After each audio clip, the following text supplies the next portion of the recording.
Hi everyone.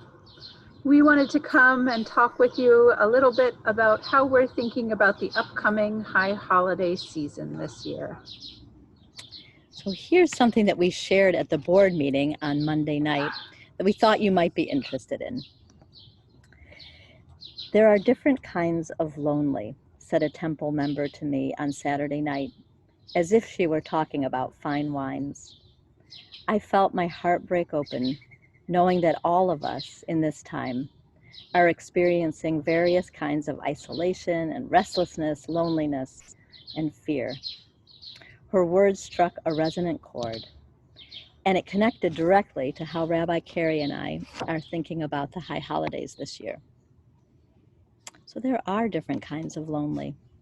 And one of the things our temple can be most proud of is how we have helped people to be less lonely. We provide structure, connection, meaning, and joy to countless lives, including our own.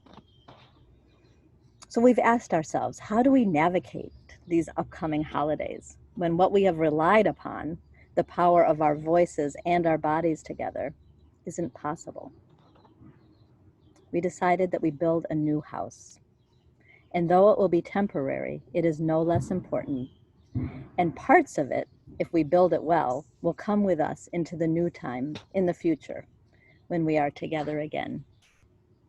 We know that the foundation will be built on kindness, especially now, because no one amongst us is well at this time. And because we know that everyone is doing their best to get through this time, generosity of spirit will be built into the walls of our new home. We'll use our words to speak clearly and simply, with intention, knowing that those around us are feeling fragile, exhausted, and sad. We will believe in ourselves, in our mission, in our core values like never before. And we will continue to do what we do best, provide structure, connection, meaning, and joy as we widen our scope to grapple with the enormous amounts of grief and loss that each one of us are experiencing. As the layers melt away in these months, we are transforming into something new. We are being stripped down to our essence. And we are asking ourselves, with each decision point along the way, what is most important here? What are the questions we're trying to answer? How can we be most effective, provide the most resonance when you, our community, all of us together, are most in need? So this is how we are building the high holidays, one structure, one service at a time, ensuring space for meaning, connection, and joy, as well as for grief and for loss. There are different kinds of lonely, and our deepest wish is that we greet the new year, having lessened our isolation and increased the joy, meaning, and connection for all of us. So what does this look like in more practical terms? It means that first and foremost, Beth and I have been thinking about the things that brought comfort and connection during the high holidays, and that we are making sure that they are a part of this upcoming high holiday. So that means we will have an opportunity through the use of technology and the extraordinary dedication of Beth and lay leadership. We will have the opportunity to sing with our incredible choir, and we will know the sound of voices blending together and lifting us up in community. How comforting will that be? We know that it is a time when community comes back together, and we have built in throughout the high holidays opportunity for Zoom conversations, for hanging out together, chances just to connect person to person, because we know so much of what happens is between the members of our community on these holy days. We have also looked at our offerings and seen opportunities for new and creative ways to approach the high holidays, actually offering an extended amount of holiday time this year.